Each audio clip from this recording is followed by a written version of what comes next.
So let's begin by offering our respects to Srila Prabhupada.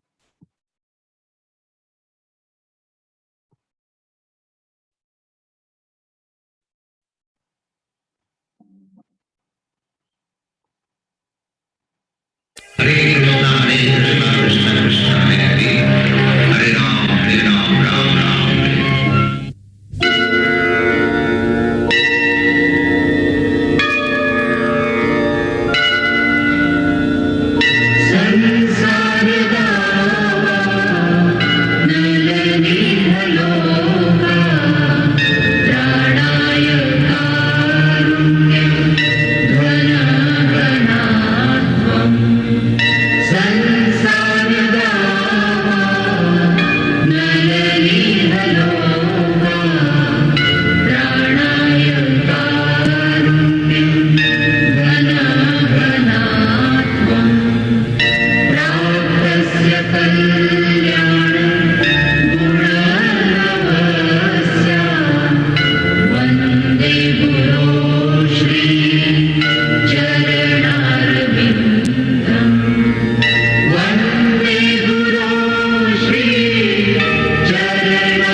Srila Prabhupada ki Jai. Jai. Okay, so what did we see in our previous class?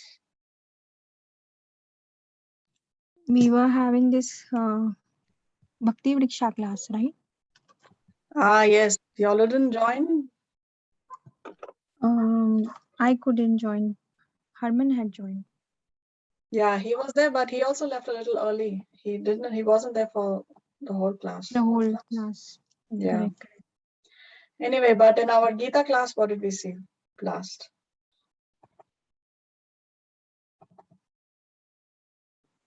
We are on chapter number? 7. Yes, chapter number 7. So what have you seen in the chapter so far?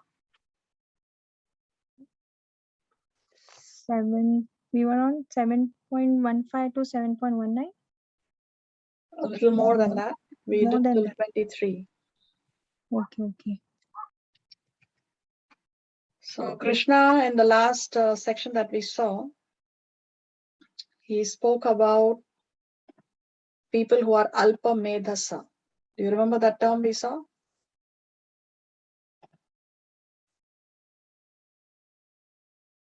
He uses the word alpa medhasa, less intelligent. Whom does Krishna refer to as less intelligent?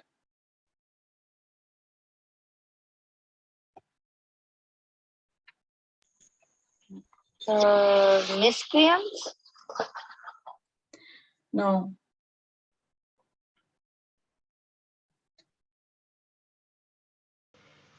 It refers to people who want instant gratification for certain, like, for having a son or for having certain things, and demigods basically who worship. Yes, he is talking about people who worship the demigods. He is referring to them, the demigod worshippers, as men of small intelligence. Alpa medhasa, he says. Why does he say that they are alpa medhasa?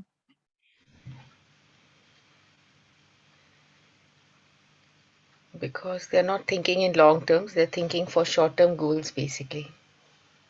Short-term goals. And if somebody worships a demigod and gets something from the demigod, then what is the nature of the benediction that they get from the demigods? It's not permanent. It's not permanent. No, here Krishna is saying antavat. That means there is an antavat. It is perishable. It comes to an anta. It comes to an end. So this is the blessings that we get from the demigods are not eternal. They last only so long.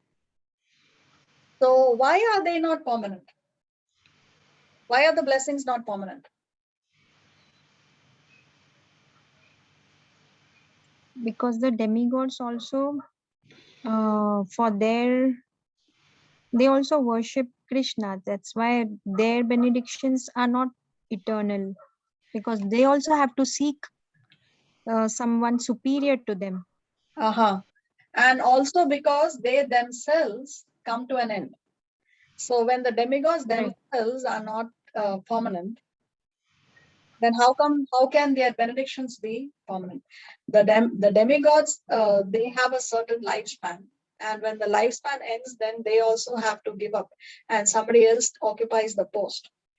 So the demigods are temporary, their abodes are temporary, and also the benedictions that they give, those are also temporary. So therefore, Krishna is saying that those who worship the demigods are alpa medasa, they are less intelligent. And Krishna also explains in this previous verse, no, that how when somebody desires to worship a demigod, it is he who instills the faith in the heart of the demigod worshipper. And on the other side, because the demigod worshipper is worshipping and seeking something from the demigod, it is Krishna who empowers the demigod to give such a benediction. So in actuality, Krishna says, these benefits are bestowed by me alone.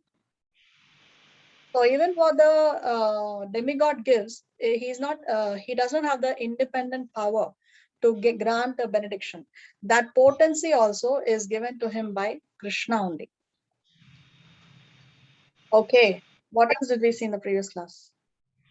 So here we see he says that they are alpamedasa, less intelligent. So what is the opposite of alpamedasa? We saw that term in the previous class.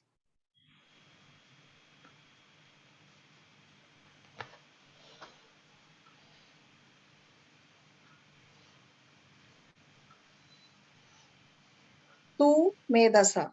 Okay, opposite of alpamedasa is sumedasa. So what is sumedasa? What is intelligence? Then here we have this verse from the Srimad Bhagavatam, which is also quoted in the Chaitanya Charitamrita by the author Krishnadas Kaviraj Goswami. So he says that in the age of Kali, intelligent persons perform congregational chanting to worship the incarnation of Godhead who constantly sings the name of Krishna.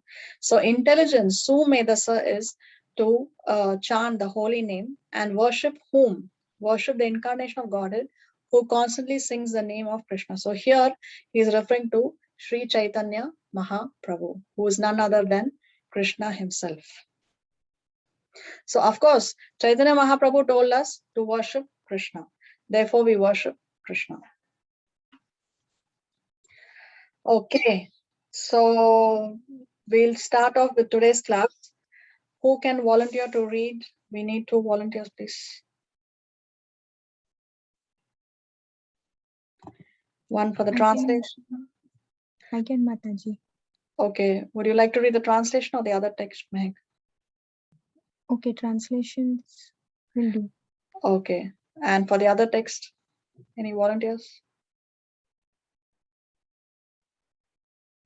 Shreya has a bad throat. Okay. Anybody? Anjali or Komal? Mataji, I don't mind reading the other. Okay, thank you, Anjali. Mataji, next class I'm reaching home. Okay. Next class, you're reaching home? No, I'm reaching home. I'm on my phone. Ah, okay. I thought, how can you reach home for the next class? All right, okay. So let's see, what is the definition of first class bhakti? Because Krishna here, he's referring to Alpamedasa, referring to demigod worshippers as less intelligent, because as Anjali said, that they are looking for temporary benefits. Yes. So what is pure bhakti? Let us see the definition from the Chaitanya Charitamrita. And this was spoken by Lord Chaitanya Mahaprabhu to Sri Rupa Goswami, and Rupa Goswami also has mentioned this in his Bhakti Rasamrita Sindhu, or the nectar of devotion.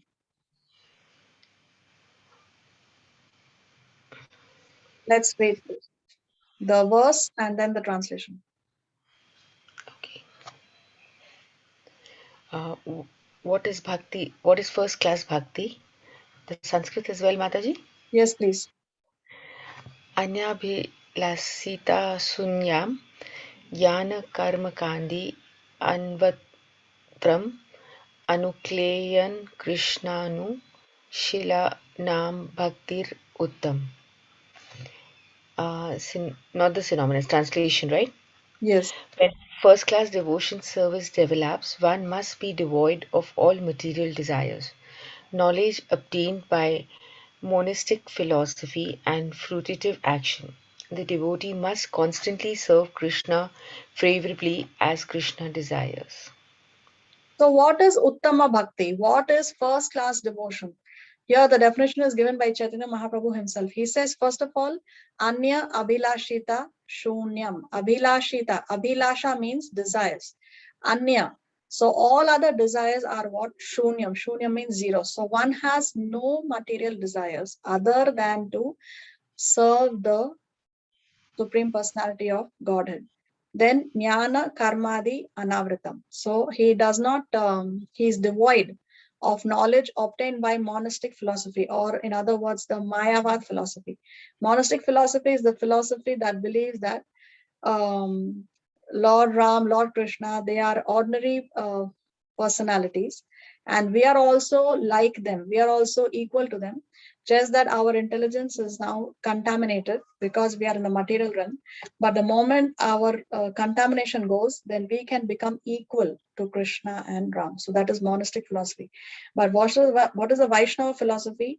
That no matter whether you're in the material world or in the spiritual world, you're pure or impure, we will always remain a servant of the Lord. And also free from fruitive action, not activities or performance of activities expecting something in return. That is fruitive action. So first class bhakti. So what is all these components? And anukulyena krishnanu means favorably we must worship whom? Krishna. Very clearly he's saying anukulyena, favorably we have to worship whom? Krishnanu. That is what bhaktir uttama. That is uttama bhakti. That is topmost devotion. So this is a very, very important word. In fact, it's a key memory verse for Bhakti Shastri students. This is there in the Bhakti Rasamrita Sindhu, as I said, and also Lord Chaitanya is instructing this to Sri Rupa Goswami. So topmost bhakti is Anya Abhilashita Shunyam. All material desires are zero, and favorably worshipping Supreme Lord Krishna. That is Uttama Bhakti. Now let us see some examples, and you tell me if this is Bhakti or this is Bhukti. Is this devotion or is this sense gratification?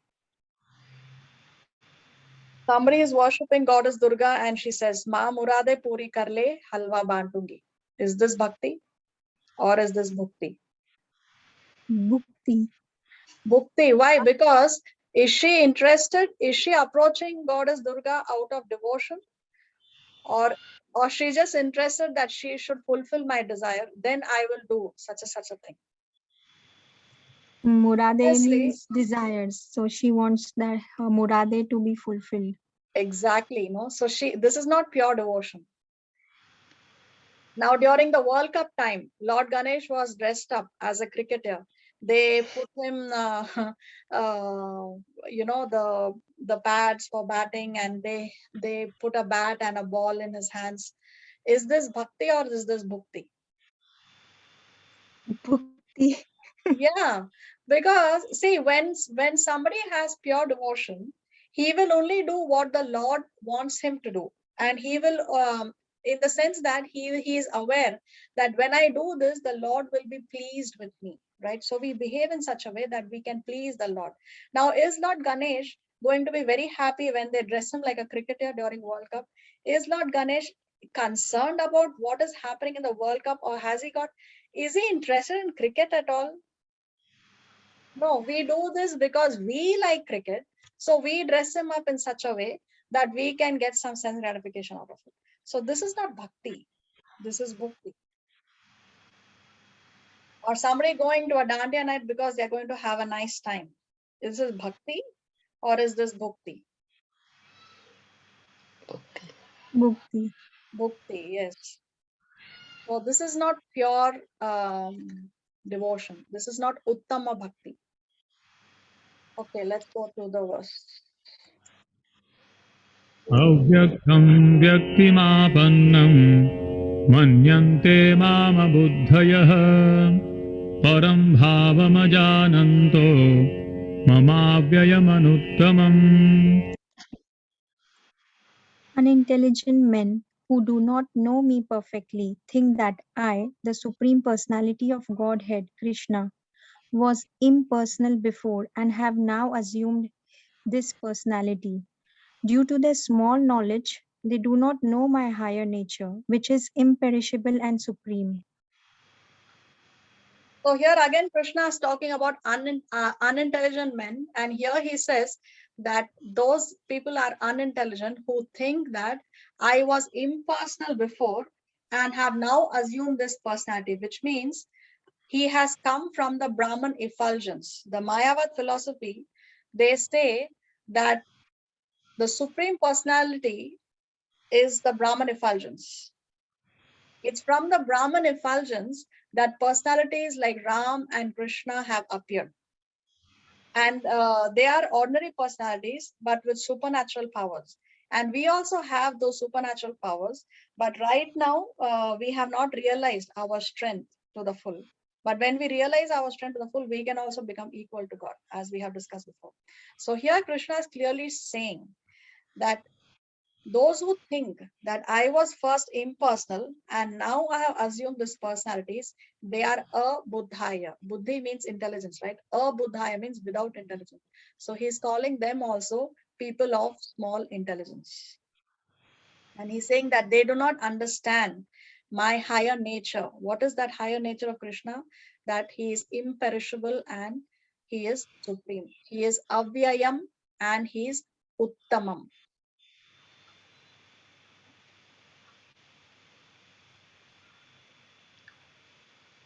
So this verse we have seen before also, how the absolute truth is realized in three features: Brahmeti, Paramatmeti, Bhagavan iti. That the absolute truth is recognized in three features: Brahman, Paramatma, and Bhagavan. So Bhagavan realization is the most complete. Brahman and Paramatma are correct, but they are incomplete realizations of the Supreme Absolute Truth. Now that's the reason why Lord Chaitanya warns in the Chaitanya Charitamrita, we say, Lord Chaitanya said that Mayavadi Bhashya Sunile Haya Sarvanash. So he says that if you hear from a Mayavad philosopher, then your spiritual life will be finished. Why? Because a Mayavadi, he is offensive to the Lord. Why is he offensive to the Lord? Because when he says that I can also become equal to God, then that is an offense that we are committing to the lotus feet of the Lord, because we think that we can become equal. We are giving ourselves a big upgrade, and we are demeaning the position of God. That's the reason why they are offensive. They are offensive to Krishna. Now, there is a difference between a Brahmavad and a Mayavad. A Brahmavadi, he believes that the supreme absolute truth is the Brahman effulgence, but they do not say that we can become equal to Krishna or Lord Ram. That they do not say. So at least a Brahmavadi, he is not offensive to the Lord, but a Mayavad, he is offensive because he thinks that he can become equal to Krishna. So if all this is less intelligence, then what is broad intelligence, or who is an intelligent person? This definition we get in this verse of the Bhagavatam. Let's read. Akamaha sarva kamo va moksha kama udara din tivrain bhakti yogena yajeta purusham param. A person who has broader intelligence, whether he be full of all material desire, without any material desire, or desiring liberation, must by all means worship the Supreme Whole, the Personality of Godhead. So one who is intelligent what he should do. Doesn't matter whether he is a kama, whether he has no material desires, or he is sarva kamo, or he is full of material desires, or he is moksha kama, or he desires moksha, he desires liberation. Doesn't matter what is his desire, right? What an intelligent person, what does he do? Bhakti yogena, he indulges in bhakti, in devotional service. And whose devotional service does he engage in? In Purusham Param, in the devotion of the Supreme Person, Purusham Param. So this is intelligence. So let's go to 75. I'm sorry, 25. नाहं प्रकाशः सर्वस्य योगमाया समावृतः मूढोऽयं नाभिजानाति लोको मामजमव्ययम्. I am never manifest to the foolish and unintelligent. For them, I am covered by my internal potency, and therefore they do not know that I am unborn and infallible. So say Krishna here, he's talking about his right to decide to whom he would like to reveal himself and whom he would not like to reveal himself. So Krishna here, he is exercising his right. Nowadays, we hear a lot about women's rights, children's rights, animal rights, rights of the Black people. So even materialistically, if people have their rights, then why cannot God, the Supreme Personality of Godhead, have his rights? So Krishna has a right. He decides whom he wants to reveal himself to and whom he does not want to reveal himself to. So he says that I am never manifest to the foolish and the unintelligent. Again, here Krishna is using the word mudha, foolish.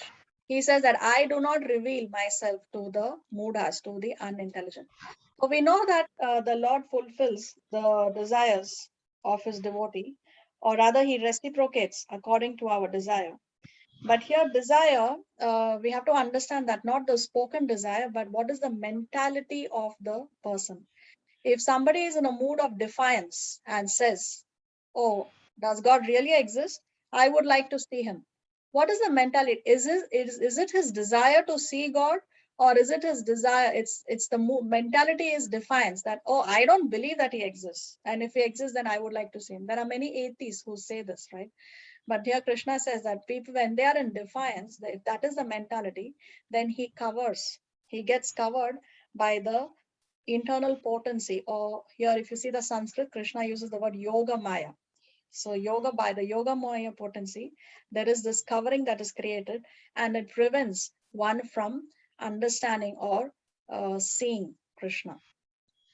When Krishna was personally present on the planet, although he was to be seen, right, visually, but many people still fail to recognize that this is the Supreme Personality of Godhead. He was misunderstood to be an ordinary personality by so many of them. So, for example, if there is a child in a remote village, and he says that, oh, I cannot believe that such a big country can have one leader, the president, who controls everything, right? He says, I cannot believe this. So does that mean that the president is going to go to that remote village and present himself in front of the child just to prove that he exists? No, the president is not interested in that. In the same way, Krishna is not interested in revealing himself to people who are foolish and unintelligent. Krishna is not interested in that. Why? Because we are supposed to take orders from Krishna. We are not supposed to give orders to him. We are his servants. So therefore we have to take orders. We don't have to give orders that, oh, I want to see you. No, that's not what Krishna is going to do. So Krishna has a right to conceal or reveal himself. Now talking about Yoga Maya, we just, this is a little extra notes. There are two energies, Yoga Maya and Mahamaya. Or actually, it is only one energy, but it's acting differently. Yoga Maya is the energy that acts in the spiritual world, and Mahamaya is the energy that acts in the material world. Prabhupada gives the example of electricity, how the same electricity acts differently in different what do you call it? Different devices, right? When it is used, here is the exact example. Okay, we'll come to that later. But just coming to this, see, if you analyze the word yoga maya, yoga means to unite. Yes, maya means to separate, to take you away. So yoga maya, these are two words which appear to contradict each other.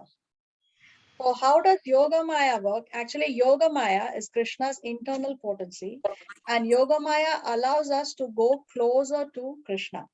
For example, Yashoda. Now, Yashoda, if she knows that Krishna is the supreme personality of Godhead, she is not going to be able to enjoy those childhood pastimes of Krishna, right? For her, Krishna is her son, and therefore she wants to protect Krishna from all kinds of negative energies, from the demons who are coming to kill him. But if she realizes that Krishna is God, then how will she chase Krishna with a stick in her hand? How will she chastise Krishna? How will she try to tie Krishna with that rope?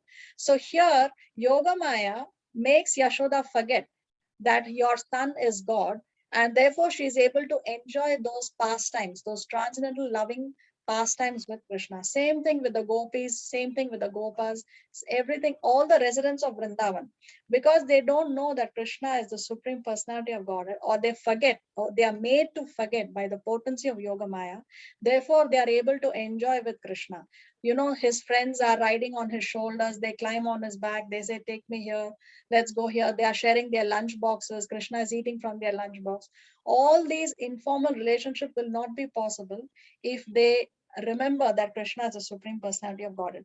So Yoga Maya is that illusion that increases devotion. It takes people closer to Krishna. And Mahamaya is Krishna's external potency that takes us away from Krishna. So because Mahamaya is the Maya that we all know. We say, no, stay away from Maya, stay away from this illusion. That is actually Mahamaya. Mahamaya takes us away from Krishna. Actually, it's the same energy, but acting differently in the spiritual and in the material realms. So here are some quotes on Yoga Maya and Mahamaya. Let's read this. In the Vedas, it is said that the potencies of the Supreme Personality of Godhead are called by different names, such as Yogamaya and Mahamaya. Ultimately, however, the Lord's potency is one, exactly as electric potency is one, although it can act both to cool and to heat. The Lord's potency acts in both the spiritual and material worlds. In the spiritual world, the Lord's potency works as Yoga Maya, and in the material world, the same potency works as Mahamaya, exactly as electricity works in both a heater and a cooler. In the material world, this potency works as Mahamaya, acts upon the conditioned souls to deprive them more and more of devotional services. Srimad Bhagavatam 10.1.25. Yoga Maya is the spiritual potency of the Lord. Out of affection for his devotees, the Lord always stays in spiritual touch with them, although otherwise his Maya potency is so strong that he bewilders even exalted demigods like Brahma. Therefore, the Lord's potency is called Yoga Maya. Srimad Bhagavatam 10.2.6. To give service to the Lord, Yoga Maya appeared along with Mahamaya. Mahamaya refers to Maya Samhitam Jagat, one who bewilders the entire material world. From this statement, it is to be understood that Yoga Maya in her partial expansion becomes Mahamaya and bewilders the unconditioned souls. In other words, the entire creation has two divisions, transcendental or spiritual and material. Yoga Maya manages the spiritual world, and by her partial expansion as Mahamaya, she manages the material world. As stated in the Narad Pancharatna, Mahamaya is a partial expansion of Yoga Maya. The Mahamaya Shakti, however, is a covering of Yoga Maya, and she is therefore called the covering potency. By this covering potency, the entire material world is bewildered. Yaya Samhotam Jagat. In conclusion, bewildering the conditioned souls and the liberating the devotees are both functions belonging to Yoga Maya. Srimad Bhagavatam 10.1.69. Yoga Maya means the mercy of the Supreme Lord which connects a devotee in the transcendental loving service of the Lord, and Mahamaya means the external potency of the Lord which puts a conditioned soul into illusion that he will be happy by material adjustment. Letter to Anirudh, Los Angeles, 14th November 1968. There is no difference between the material and the spirit for the Lord, although there is a gulf of difference between the two in the case of conditioned living beings. For the Lord there is nothing but spiritual existence, and similarly there is nothing except spiritual existence for the pure devotee of the Lord in his intimate relation with the Lord. Srimad Bhagavatam 1.12.9. Okay, so now we understand how Yoga Maya acts and how Mahamaya acts, and how Mahamaya is an expansion of Yoga Maya. But here in this verse, Krishna is using the term Yoga Maya. If you see the Sanskrit, he says, by my Yoga Maya potency, right? He's saying Yoga Maya. So he's saying that I am never manifest to the foolish and unintelligent. For them, I am covered by my internal potency. So here Krishna is saying Yoga Maya. Why? Because this answer is here in the last paragraph. There is no difference between matter and spirit for the Lord, although there is a gulf of difference between the two. So for Krishna, there is no difference between matter and spirit. Krishna is not differentiating between Yoga Maya and Mahamaya. For him, it's the same. This is how we saw how electricity acts differently. Prabhupada gives the example how electricity works in both a heater and a cooler. It's the same electricity, but it is working differently. In the heater, it is giving us hot air. In the cooler, it is giving us cool air. So like that, Krishna is not making a difference. For him, it's the same energy. So here he is talking in generic terms, general terms. Okay, but we have to understand that Yoga Maya takes us closer to Krishna, Mahamaya takes us away from Krishna. That is their service. So here you can see in this picture how there are some foolish and unintelligent people and they make fun of God, and therefore Krishna says that I am not manifest to such foolish and unintelligent people. Now, can you think of some examples from Krishna Leela when Krishna was present on the planet, how the foolish and unintelligent failed to recognize Krishna, and so Krishna did not manifest himself to them. Did not manifest sense, although they saw Krishna, they failed to recognize him as God. Duryodhana? Duryodhan, yes, very nice. So see here, the very first slide is Duryodhan we have here. This was when Krishna went as a peace messenger to speak to Dhritarashtra and ask for just 5 villages for the Pandavas to prevent the war. That time Duryodhan, he insulted Krishna and he ordered his soldiers to capture Krishna. So he was thinking that Krishna is an ordinary personality. So Duryodhan, although he is visually seeing Krishna, he failed to recognize him. Very nice. More examples?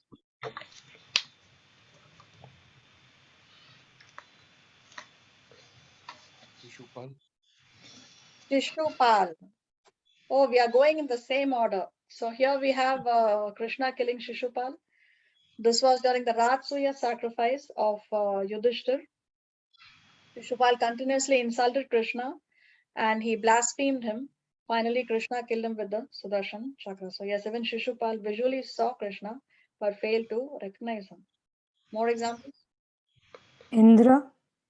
Lord Indra. Lord Indra, yes, Lord Indra during the Govardhan pastime, right? He sent torrential rains and he failed to recognize. But then when at the end of the Leela, then Indra offered prayers to Krishna. Yes, very nice.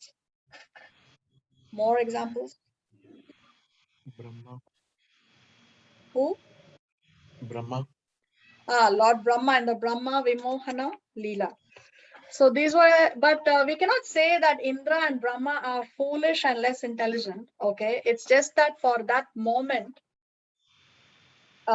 it was like Brahma wanted to say, is this the same personality of Godhead? Because Brahma Vimohana Leela happened just after Krishna had killed Aghasura. So after Krishna killed Aghasura, in that most, how he killed Aghasura, he went inside Aghasura's body, right? And then he went on expanding. Krishna went on expanding, and then Aghasura also went on expanding until Aghasura was choked to death. So after that, Brahma came to see who's this person who has killed Aghasura, and he says that this little boy, he's the one who killed Aghasura. Let me play a trick on him. But we cannot say that they are foolish and unintelligent. We are talking about people who are foolish and unintelligent now. Kamsa? Kamsa, yes, Kamsa also failed to, although he was told that Devaki's 8th child will kill you, still he tried his best to kill Krishna. Demon after demon after demon he sent. Yes, Kamsa is a very good example. More examples? What's happening here?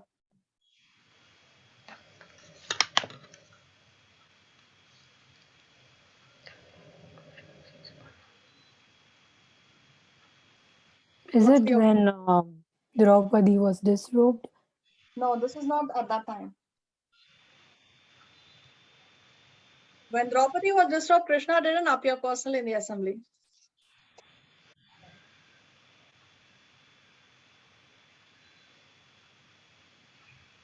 This is when Duryodhan wanted to capture. Yes, when Krishna. Duryodhan wanted to capture, then Krishna showed his Virat Roop, his universal form, no, and everybody in the assembly saw. And despite that, Dhritarashtra gave Duryodhan the permission to go and fight the war, because Dhritarashtra also failed to recognize Krishna. What do we have here?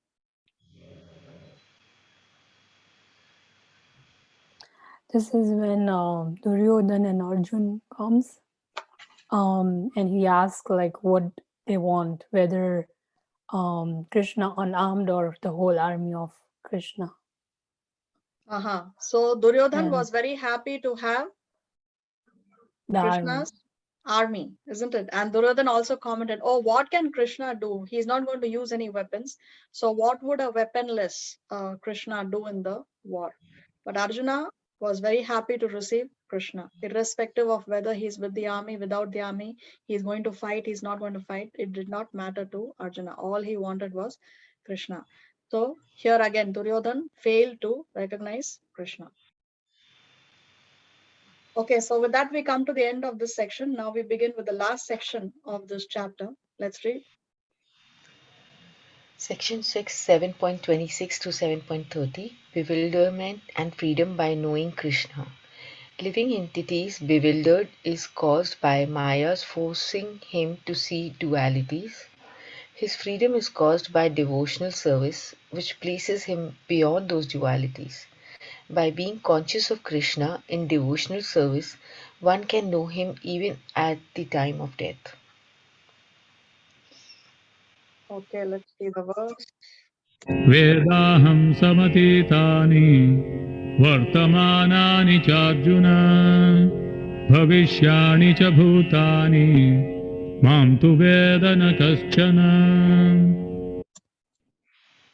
O Arjuna, as the Supreme Personality of Godhead, I know everything that has happened in the past, all that is happening in the present, and all things that are yet to come.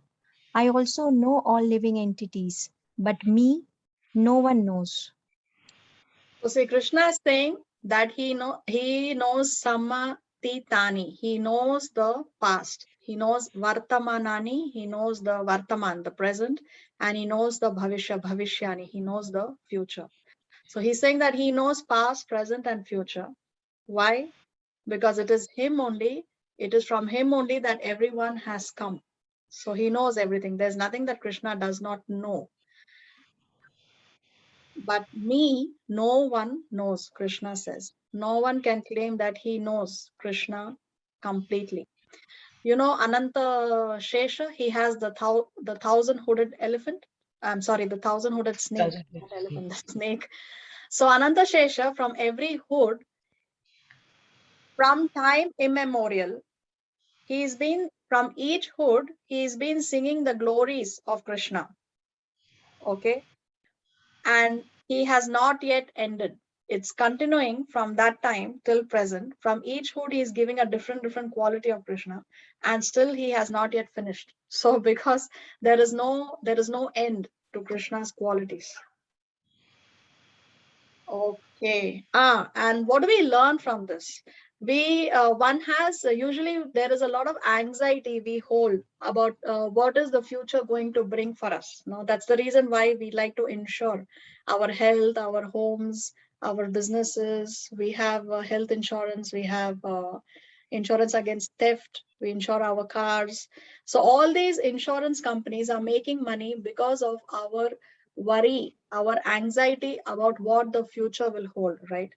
But from here we see who holds the future. Who holds the future? It is Krishna who holds the future. So we can get over that anxiety by entrusting our future to Krishna. And how do we entrust our future to Krishna? When we behave appropriately in the present, then our future is secured in Krishna's hands. So, but for that, we have to behave the way we are supposed to behave, right? Not commit any sinful activities, engage in devotional service, do that which pleases the Lord. Then we can get over the anxiety of what the future will bring us, because then we are entrusting our future in the hands of Krishna. So we can't know what the future holds, but we can know who holds the future. As Krishna himself says that he holds the future. So see, we see the present and plan the future, but Krishna sees the future and plans the present, which is why when we discussed that when a demigod grants us a boon, it doesn't take much time, because the demigod only sees if this is in our karma or not in our karma. The demigod does not consider if granting this boon is good for your spiritual well-being or it is not good for your spiritual well-being. That a demigod does not consider. Just as how Brahma did not consider if all those boons are good for Hiranyakashipu's well-being or no. Right? Lord Shiva did not consider those boons, the facilities that he gave to Ravan. So, but when Dhruva asked Lord Vishnu an abode greater than that of Lord Brahma, by the time he got it, he was not interested in that boon anymore, because his heart got purified. Yes. So Krishna sees the future and plans the present. If he sees that, okay, my devotee desires something, he may delay in giving it, because first he's going to purify our heart, or he may even choose not to give it to us at all, because it is not good for our spiritual well-being. Let's say somebody wants to get married to a very beautiful woman or a very good-looking boy. Yes, but Krishna knows that this life partner is not good for your spiritual life, because he or she is not going to support you in your Krishna consciousness. Then Krishna may decide not to fulfill your desire, because he sees the future and plans the present.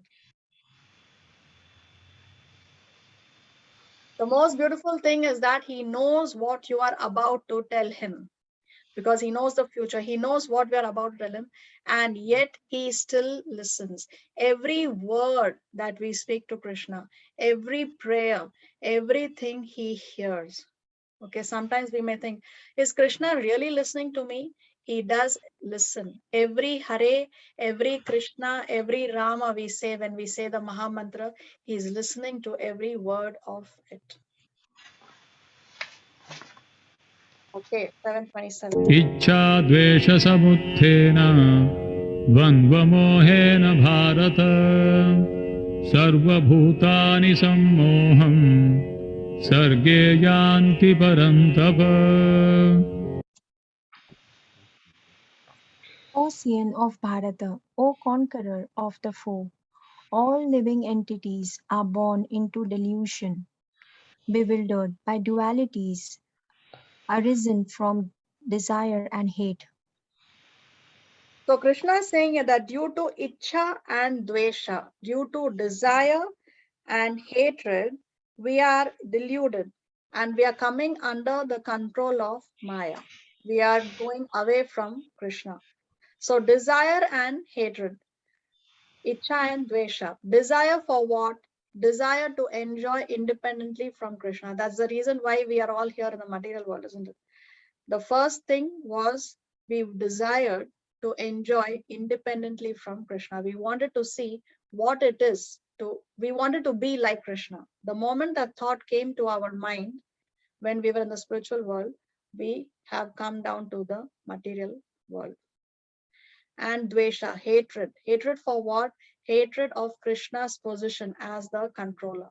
Hatred of Krishna's position as the Supreme Personality of Godhead. Because we did not like to see Krishna as a supreme controller, that's why the desire came that I want to enjoy independently of Krishna. So because of this desire and hate only, we are bewildered, we are covered by Maya, and therefore we cannot understand Krishna. But when we overcome desire and hatred, when we overcome Icha and Dvesha, then we can understand Krishna, because then we are not under illusion. That's the reason why pure devotees can understand Krishna. And that's the reason why only a devotee can understand the Bhagavad Gita. If we approach the Bhagavad Gita in a challenging mood, we can never understand Krishna, neither can we understand his message.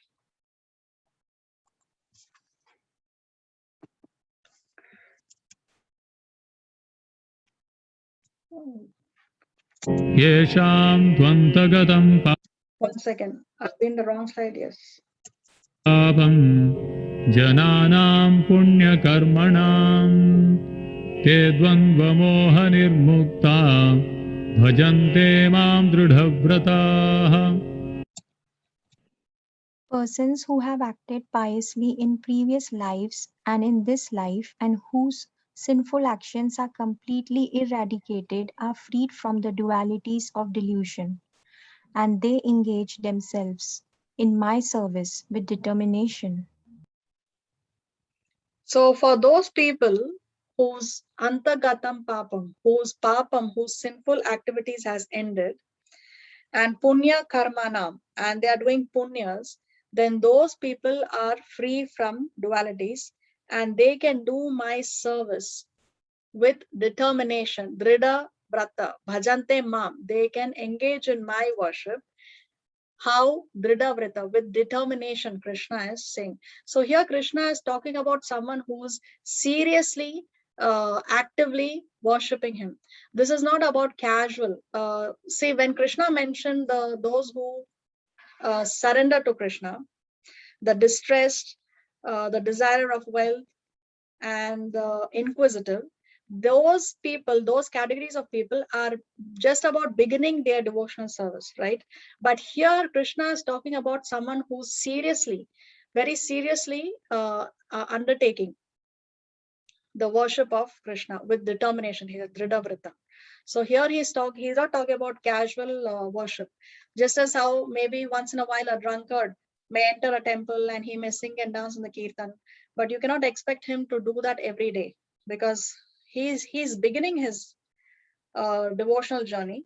At least he started off by coming to the temple and singing and dancing in the kirtan. But here Krishna has gone deeper than that. Okay, let's go to 29. जरा मरणमोक्षाय मामाश्रित्य यतन्ति ये ते ब्रह्म तद्विदुः कृत्स्नम् अध्यात्मं कर्म चाखिलम्. Intelligent persons who are endeavoring for liberation from old age and death take refuge in me in devotional service. They are actually Brahman because they entirely know everything about transcendental activities. Okay, so actually chapter 7 finishes in 28 verses. 29 and 30 are the two seed verses for chapter number 8. What is he saying in verse 29? He's saying intelligent persons who are endeavoring for liberation from old age and death. Jara. Jara means old age. Marana means death. Mokshaya. So they want liberation from old age and death. They engage in devotional service to Krishna. And here Krishna is using three terms, which Arjuna is going to inquire about the meaning of these terms in the beginning of chapter number 8.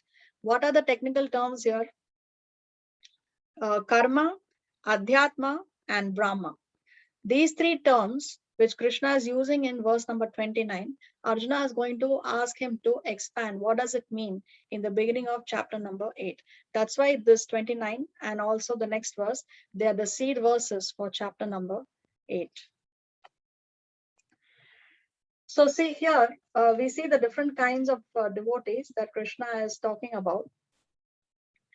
When he spoke about the three kinds of Sakama devotees, the distressed, the inquisitive, and the seeker of wealth, they are the Sakama devotees. They are coming to Krishna, but because they want something from him. Then in 7.17 and 19, he spoke about Jnana Mishra devotees. He spoke about the Jnanis, right? Out of these four categories of people who surrender to Krishna, he said that the Jnani is the best amongst the four. And then he says that this Jnani, what was that verse? Bahunam Janmanam Ante Jnanavan Mam Prapadyante. So that Jnani, after how many births he comes to Krishna? He says after many, many births and deaths. So how long that Jnani of 7.16 takes to come to him, he explains later in that verse. So those are Jnana Mishra devotees. They have the Jnana and they are practicing bhakti. This is another category of devotees. And in 29, we saw the Moksha Kami devotees. Devotees who are coming to Krishna because they want liberation. That is what we saw in 29. Because they want liberation from what? Jara and Mrityu, from old age and death.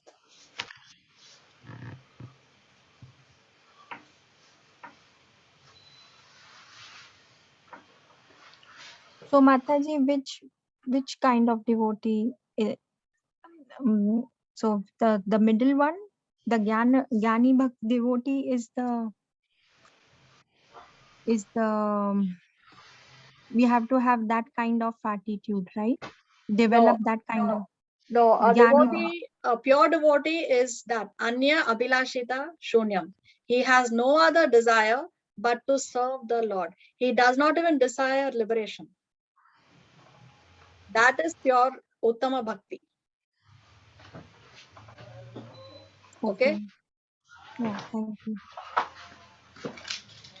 साधिभूताधिदैवं मां साधियज्ञं च ये विदुः प्रयाणकालेऽपि च मां ते विदुर्युक्तचेतसः ॐ तत्सदिति श्रीमद्भगवद्गीतासूपनिषत्सु ब्रह्मविद्यायां योगशास्त्रे श्रीकृष्णार्जुनसंवादे ज्ञानविज्ञानयोगो नाम सप्तमोऽध्यायः।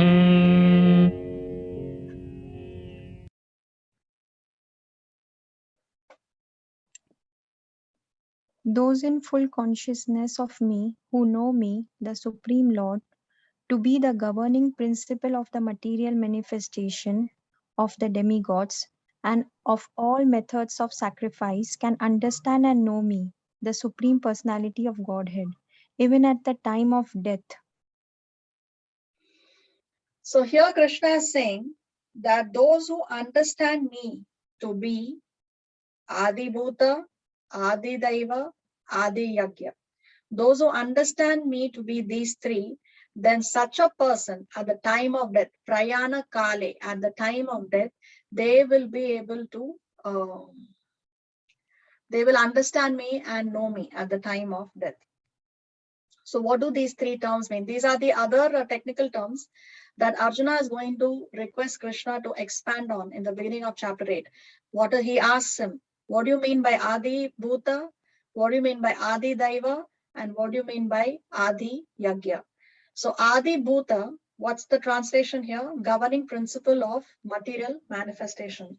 So that means Krishna is the owner of everything. Everything material, everything spiritual, everything. He's the Adi Bhuta. He's the governing principle of all material manifestations. So he's the owner of everything. Then Adi Daivam, governing of all the demigods. So he is the controller of everyone and everything. Then Adi Yagya, governing of all sacrifices. So he is the supreme enjoyer. We cannot enjoy independently from Krishna because we are all parts and parcels of Krishna. When we try to enjoy independently from him, then it was only frustration that we will get. That's the reason why people who run after money, well, they think that it will make them happy, or fame or success or beauty. They think that it will make them happy, but they very soon realize that this is not the happiness that they were looking out for. But when we engage in devotional service, then we get real happiness, then we get real contentment. And there is no joy can equal the joy that we get when we engage in devotional service. So here Krishna is saying that one who understands that I am Adi Bhuta, Adi Daiva, Adi Yagyam, that I am the supreme owner, I am the supreme controller, and I am the supreme enjoyer, then such a person can understand me and know me at the time of death, Prayana Kale. So in chapter 8, we see how Krishna is going to tell us how we can die successfully. Yes. So Bhagavad Gita knowledge doesn't tell us how we should, like materially we say, no, so and so successfully gave birth to so and so. But we are not interested in taking birth successfully or giving birth successfully. What is important is whether we can die successfully, because death is our final exam. We are not taught the art of living. Krishna teaches us the art of dying, because the moment, that precise moment, what is coming to our minds at the time of death, that is going to be decisive for our onward journey. So that we will see in the next chapter. So here we have Adi Bhuta, Adi Yagya, and Adi Daiva. What is the title of this chapter?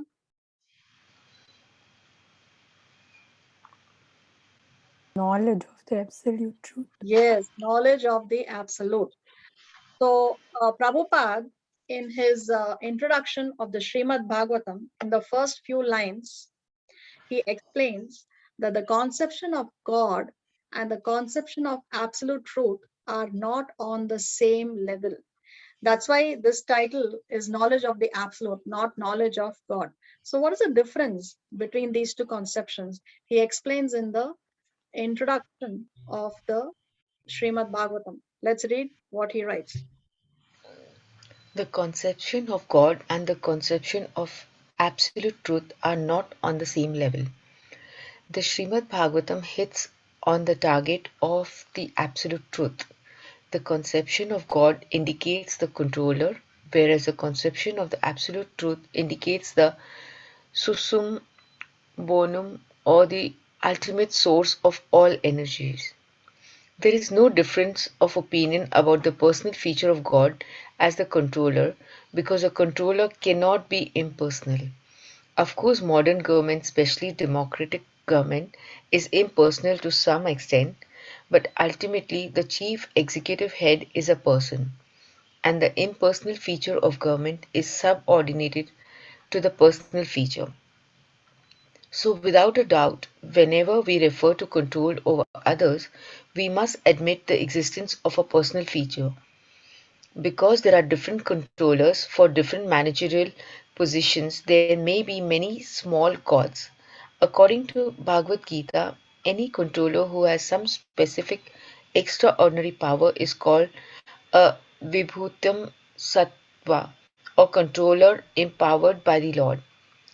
There are many Vibhutamat Sattvas, controllers or gods, with various specific powers, but the absolute truth is one without a second. This Srimad Bhagavatam designates the absolute truth, or the Sumomam Bonum, as the Param Satyam.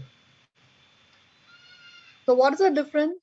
Prabhupada explains, Srila Prabhupada explains that the absolute truth is the source of all energies.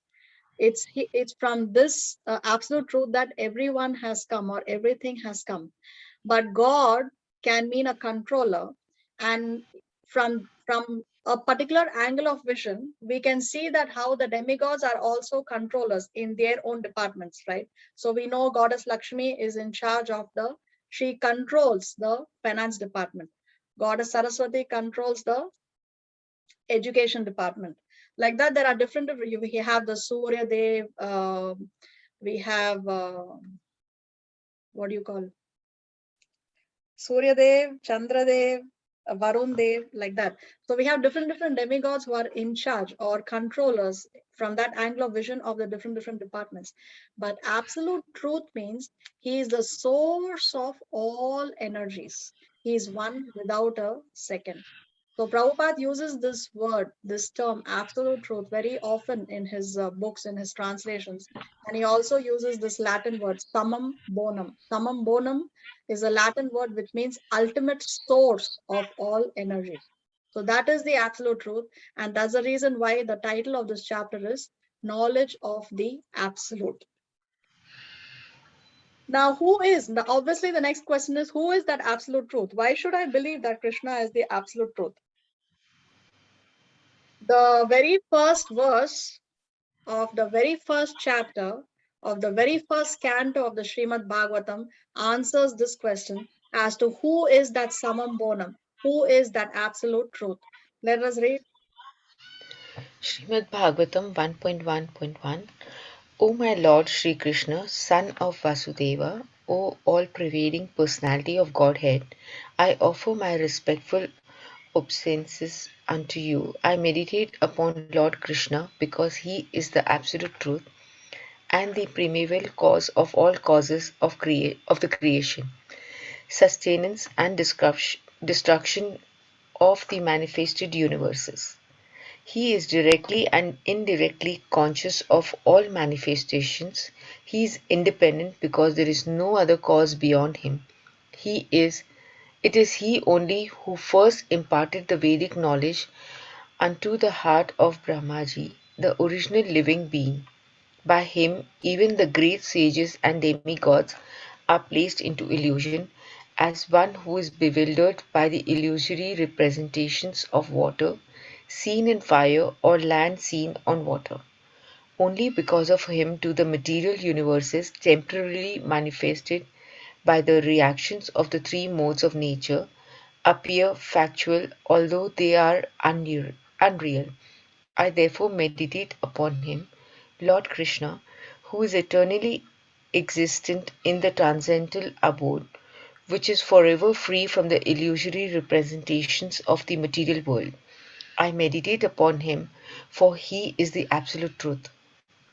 So just see, the Srimad Bhagavatam is such a voluminous literature. It has 335 chapters, 18,000 shlokas, right? But in the very first shloka itself, it's making it very clear. Vyasadeva makes it very clear that Sri Krishna is that absolute truth, that he is the cause of all causes, and that he meditates upon Krishna because Krishna is the absolute truth. So he immediately, Vyasadeva is clearing this point as to who is that absolute truth. And also when often people ask us, why Krishna? Why do you say Krishna? Why not the other gods? So here even this verse 7.30 is a very good verse to quote as Shastric evidence as to why we say that Krishna is the supreme personality of Godhead, because Krishna himself says that he is Adi Bhuta, Adi Daiva and Adi Yagya, that he is the supreme controller, he is the owner of everything, and he is the enjoyer of everything. This is another good Shastric evidence to present when people ask this question. Okay, so we will try to understand this with an analogy of a job interview. Let's try to understand from in a sequence. In 3.9, Krishna is offering us a job. The verse is on top, but the understanding here is that Krishna is offering us a job. And he says, work for me. Work done as a sacrifice for Vishnu has to be performed. So Krishna is saying, work for me. And if you work for me, then you will be free. You will not be in bondage of this material world, he says. So now in section 1 of the Gita, we saw the first 6 chapters is all about us, right? He's presenting the different yoga systems, karma yoga, jnana yoga, ashtanga yoga. So he's presenting all these yoga systems and he's telling us how we should work. So the first section of the Gita, the first 6 chapters is about us, but the middle 6 chapters is all about Krishna. Here in that job interview, first he is told The person who's interviewing him is telling him, this is what I'm offering you, this job, this is what you need to do. Then he says, he's telling him who is the boss, who is the one in control, and what he likes and what he does not like. So because he should know whom is he going to work for. So this middle section tells us who is the boss. So this middle section is all about Krishna. Okay. Now, as we saw the absolute truth, now, and we saw that Krishna is that absolute truth. Now we are seeing, we have to understand that the absolute truth or Krishna has two features, Aishwarya and Madhurya, opulence and sweetness. Okay. Now, what is the definition of God, which we saw very early in our Gita classes given to us by Parashar Muni? Krishna is that personality who has 6 opulences in full. What are the 6 opulences of Krishna?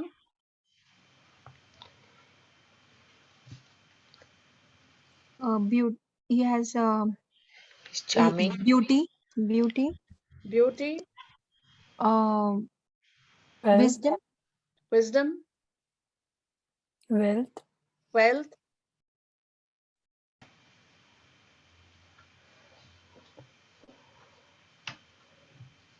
primo. he's charming. I think there was one quality. Oh, Yeah, that is that included in comes under beauty. the That comes beauty. under beauty. Okay.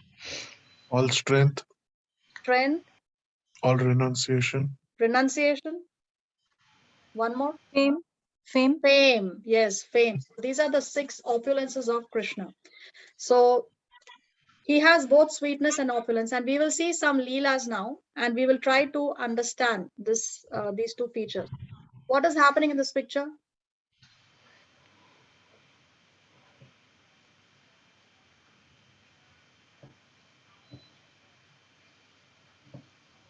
universes are being created.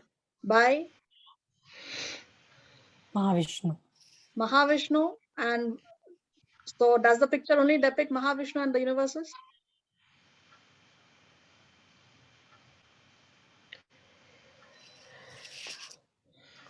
No, but he is in Golok Vrindavan too. Who is in Golok Vrindavan? Krishna. Mahavishnu? No.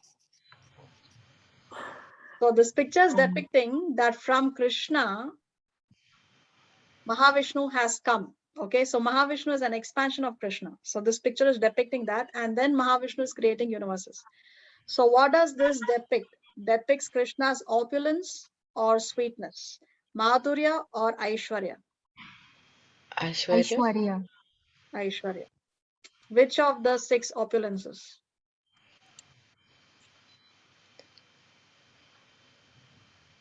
Which of the 6 opulences? strength. Yes, strength or power, correct. So this is depicting Krishna's opulence of strength. What is happening here?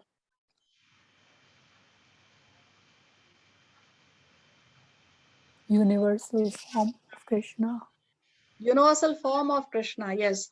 So this is opulence or sweetness? Opulence. Opulence. Again, the opulence of strength and power. Right. Now, what is happening in this picture? Here is Arjuna, and he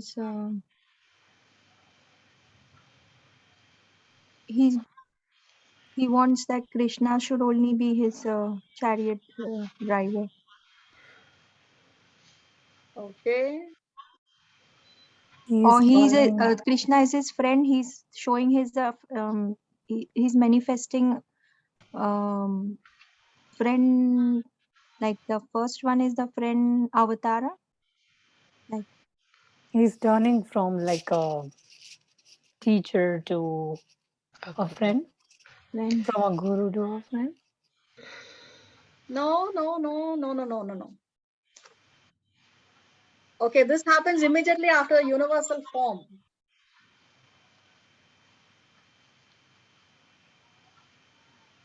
What happened when Surrender. Krishna displayed the universal form? What was Arjuna's reaction?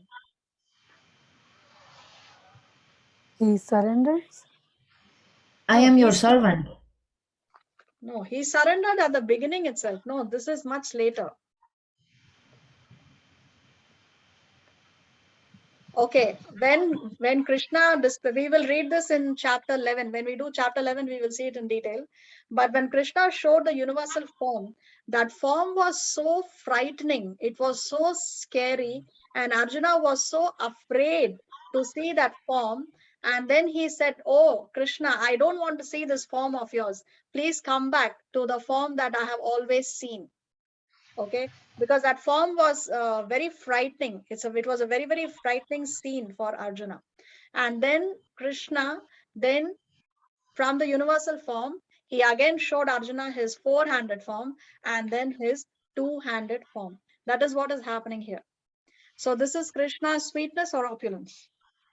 Sweetness. Sweetness. Sweetness, because he is complying with Arjuna's request that please show me your sweet form, show me your two-handed form. So then this is Krishna's sweetness. What is happening here?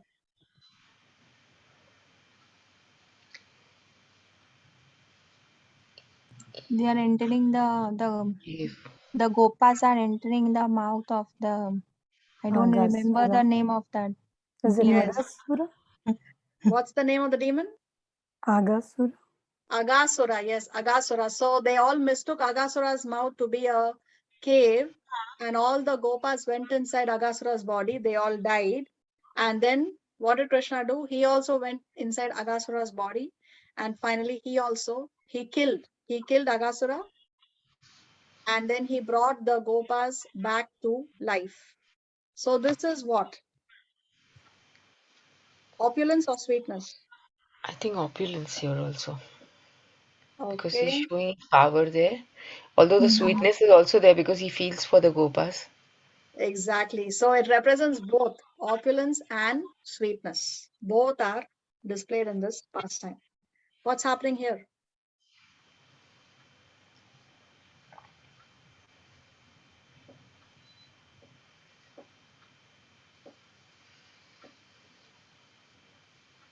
Which Leela is this?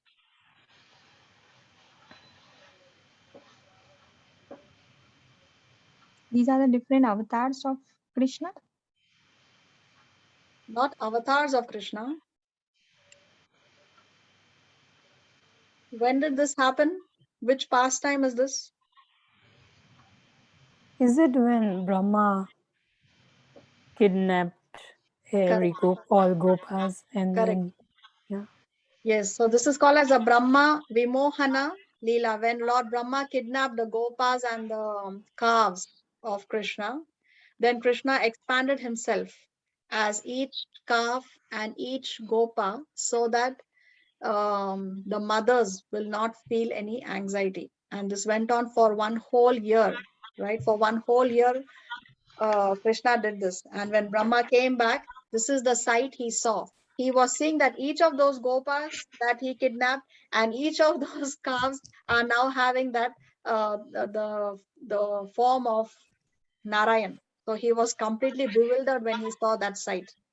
So this is opulence or sweetness or both? both. Both. Opulence because he has shown his power by expanding, and sweetness because he expanded so that the mothers would not be devastated by Brahma's illusion. What's happening here? Govardhan mountain. So what is this, opulence or sweetness? Holding Lord Krishna. Opulence? Both. Both again. Both, again both, because by lifting the Govardhan, he's showing his strength, but by protecting the Vrajavasis, the cows and the people of Vrindavan, he's showing his sweetness of mercy, compassion, protection for the residents of Vrindavan. What's happening here? Killing of Shishupal. Shishupal. Killing of Shishupal. So this is what? Opulence or sweetness or both? Opulence. Opulence. Opulence because he's killing him with the Sudarshan Chakra. Any sweetness in this? No. You're sure? Because he had already pardoned him 100 times, I think. Okay, but okay, let's just not waste time. Sweetness because he did not want bloodbath of a big fight at the yagya. Actually, this scene could have been very terrible, and there could have been a terrible bloodbath at the scene. But Krishna just quickly finished it to avoid any bloodbath in that yagya of Yudhishthir, right? So there he displayed his sweetness, not by not creating a scene, which could have been even more terrible. What's happening here? Sheshnag. Kalia Mardan. When Kalia, he's Yamuna river. yes, subduing of Kalia. So this is sweetness or opulence or both. Both. More of Why? opulence. Opulence because of like he killed, but sweetness because he prevented, the Yamuna water from poisoning, so that Vrajvasis could drink the pure water. Okay. Did he kill Or Kalia? stand. Did he No. kill Oh Kalia? no. No, no. He didn't Punish. kill Kalia. He only subdued Kalia, right? So he didn't kill, but he showed his opulence by controlling him, by subduing the demon. And of course, sweetness, his dancing itself was very, very attractive. And again, protection of the Brajavasis, which Shreya said, because he was poisoning the Yamuna water. And also the sweetness of blessing the Naga Patnis or the wives of Kalia. They requested Krishna to please forgive Kalia. And then Kalia also surrendered to Krishna. And that's the reason why Krishna did not kill Kalia. How many demons did Krishna not kill? 2. Only 2. One was Kalia. Who was the other?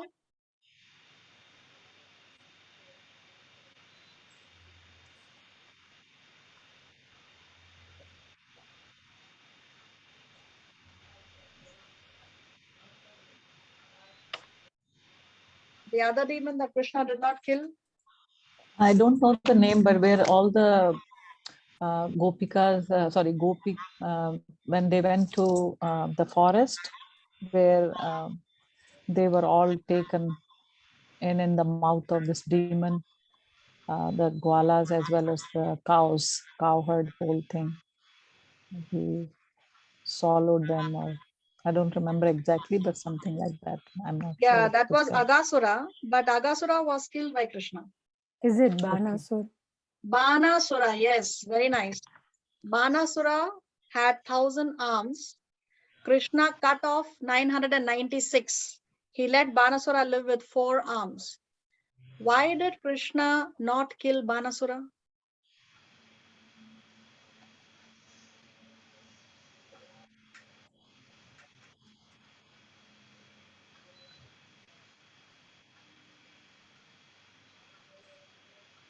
Hare Krishna Because Mataji. Hare Krishna because Mataji.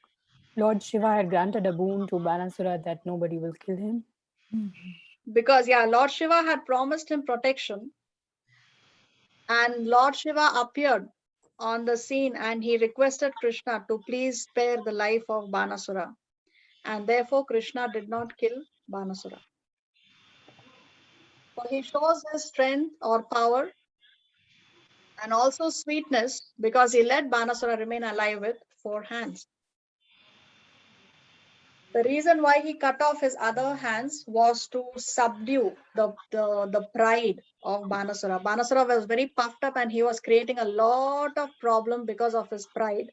So therefore, to subdue his pride, Krishna cut off 996 arms. What's happening here?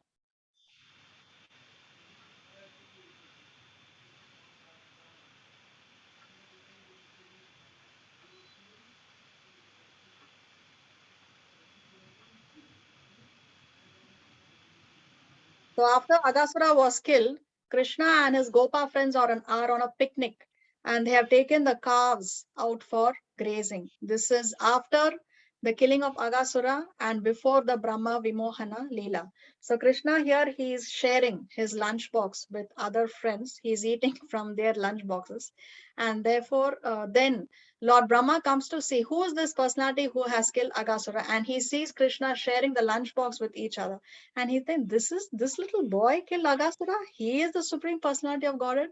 Let me play a trick on him. Let me see what he's going to do now if I'm going to kidnap all these calves and his friends. So like that, this incident shows the picnic that Krishna shared with his friends. So this is opulence or sweetness?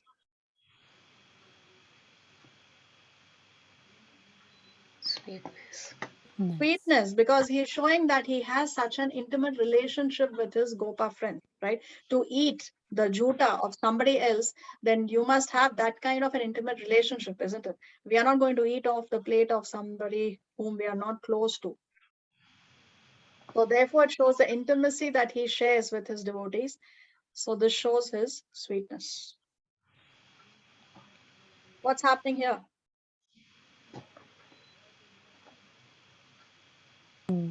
That fruit seller. he Yes, became- Krishna and the Gopikas. fruit seller. So this is sweetness or opulence or both? Sweetness. Sweetness because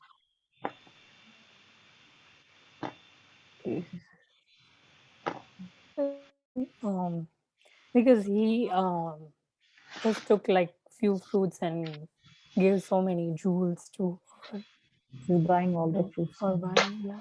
okay. So there is no opulence in this. Yeah, it is a bit of, but more of a sweetness. Yes. So there is both sweetness and opulence in this pastime. What's happening here? Every day, this was a daily activity of Krishna. He's taking all the cows and carrying Yes. to the forest. Yes. So every day he used to With the take lamb. the cows of Nanda Maharaj for grazing. How many cows Nanda Maharaj had?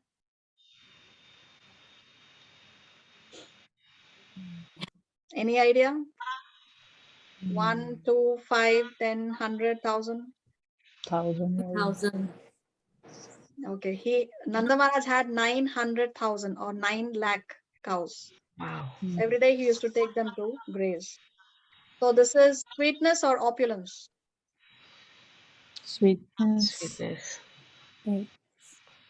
Because Krishna is showing he's behaving like a good son to Nanda Maharaj. Every day he's taking the cows for grazing. So this shows his sweetness.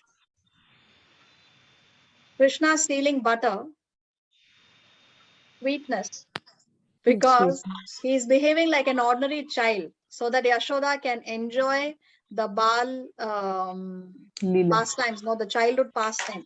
Yashoda can enjoy these pastimes with Krishna. So this is Krishna's sweetness. The Damodar Leela. When Yashoda saw that Krishna is doing all kinds of nonsense, he's stealing the butter, he's broken the butter pots and he's feeding the monkeys. Then she chases him with a stick and finally she catches him and then now she's trying to tie him to a wooden mortar. And every time she ties a rope, the rope falls short by 2 inches. Then she brings another rope and attaches another one. And again, she puts it around Krishna. And again, the rope falls short by 2 inches. She goes on and on like this until she's completely tired. Her hair is loose. She's sweating. The flowers have fallen off her hair, and everything is in a disarray. Finally, then Krishna sees this condition of Yashoda. And then he allows Yashoda to tie him up. So this is his sweetness or this is his opulence? Sweetness. Sweetness.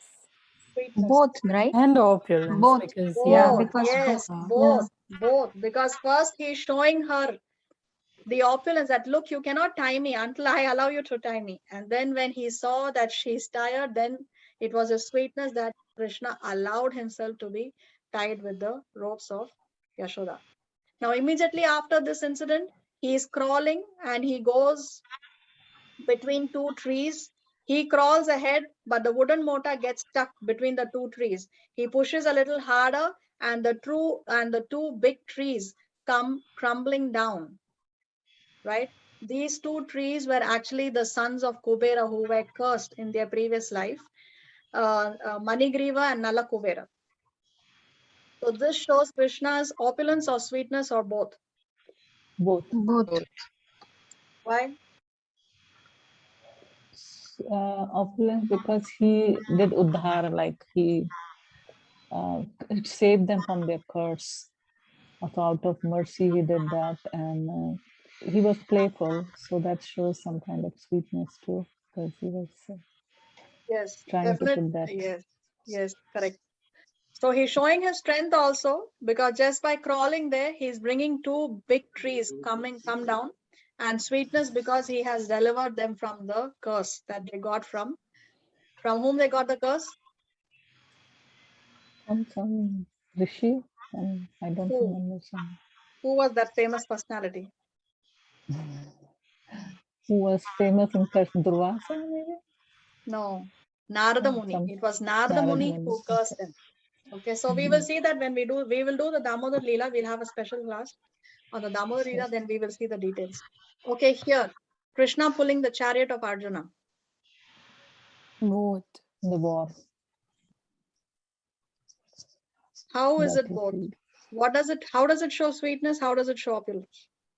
It shows sweetness that like God. He became the can- charioteer Yeah, he became the for charioteer. Arjuna. Okay. So because he's pulling the chariot of his devotee, sweetness. Any opulence you can see? Yes, because he said that whenever there is a dharma sanstapana, sambhavani yuga yuga, and he says that because of when the evil is becoming more and dharma is being, in the what do you call in English, dharma is at stake, then I'll come and save my devotees. So when he gave Destroy. this knowledge to Arjuna, that knowledge is being spoken of even 5,000 years later. This was something Krishna spoke to Arjuna in a few minutes' time, right? On the battlefield, right in the middle of the battlefield. But that knowledge is being spoken of, debated, even by expert philosophers and thinkers, even after 5,000 years. So that fame of Krishna and the fame of his words, that shows the opulence of Krishna, and of course, sweetness, as we already discussed. So now we understand opulence and sweetness, right? So in this chapter, in chapter number 7, what did we learn? We learned about Krishna's sweetness, or we learned about Krishna's opulence. What jnana did we get in this chapter? So now we have to recollect what we saw in the chapter to be able to answer this question.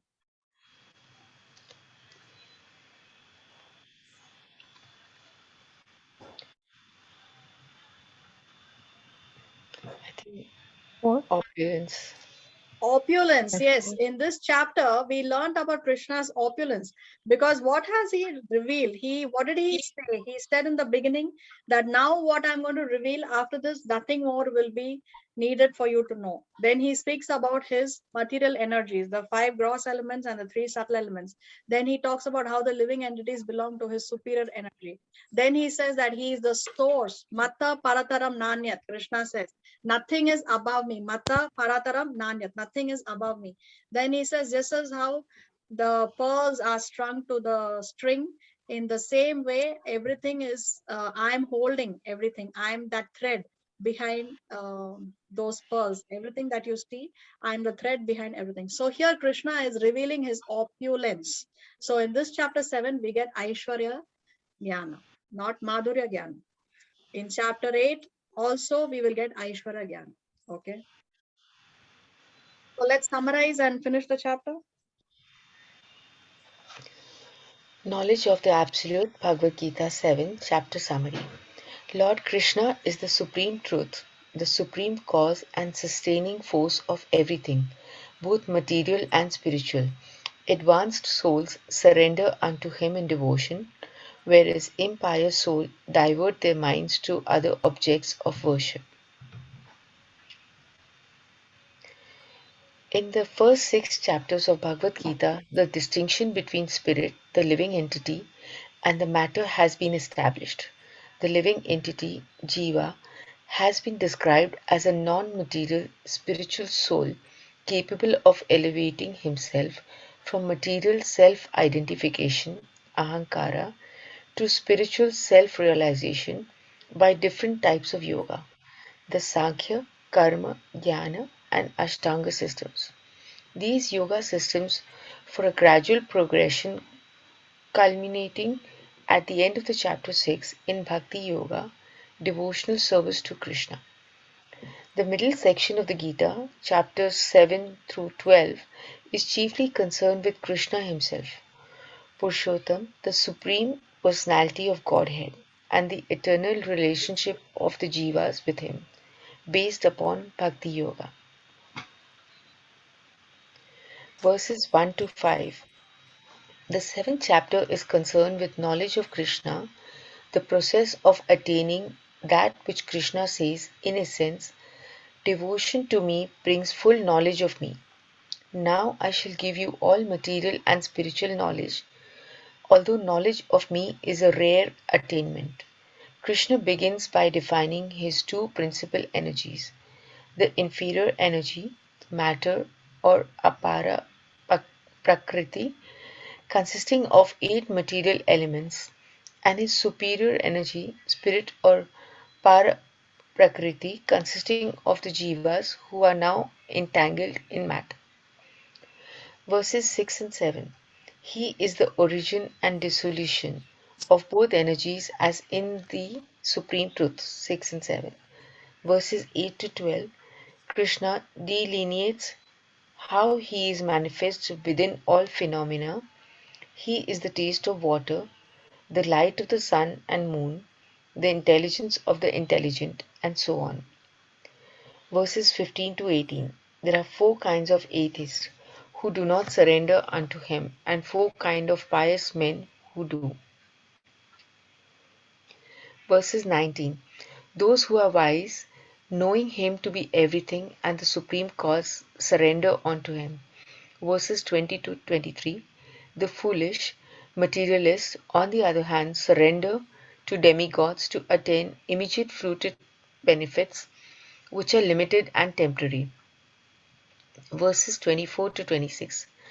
Also unintelligent are those who conceive Krishna's personal form to be material. His personal form, covered by his Yoga Maya, his personal covering potency, is never manifested to them. Verses 27 to 30. In the final 4 verses, Krishna concludes that those who are pious and intelligent and who aspire for liberation from material bondage seek refuge in him in devotional service, knowing him to be the Supreme Lord.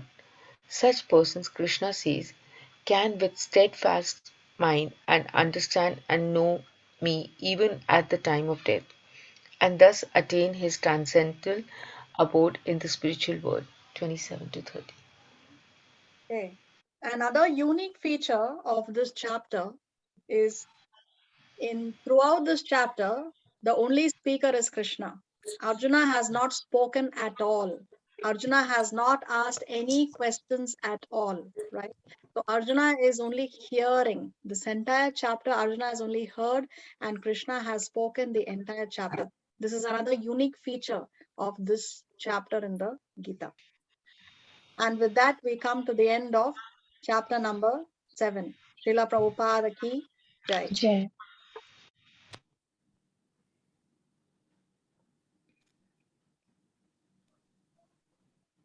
Does anybody have a question?